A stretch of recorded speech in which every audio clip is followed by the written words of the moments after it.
if these provocations and firing at America will go on. My guesstimate is that in the very short time frame, the U.S. will respond massively.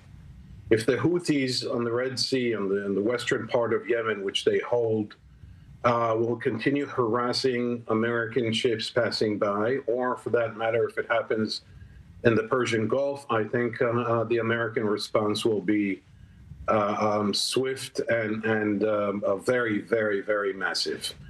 That being said, let's not forget, and Amir referred to Biden saying don't. He said it several times, actually.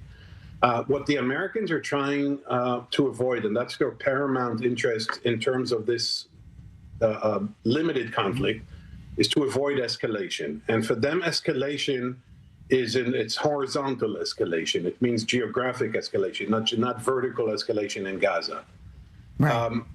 First and foremost, it's Lebanon, and i.e. Hezbollah. But there are also growing concerns in the administration that this could escalate into the West Bank.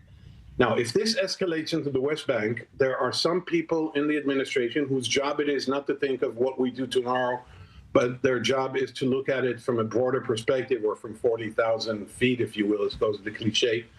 That this is a perfect storm of crises. Yeah.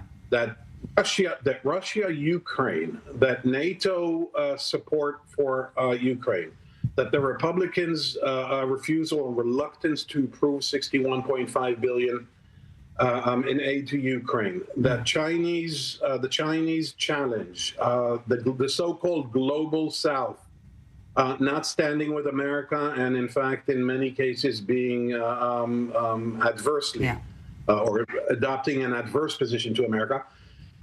Then came Gaza. Then comes October 7th. For them, it's a major crisis that needs to be dealt with in a very delicate way.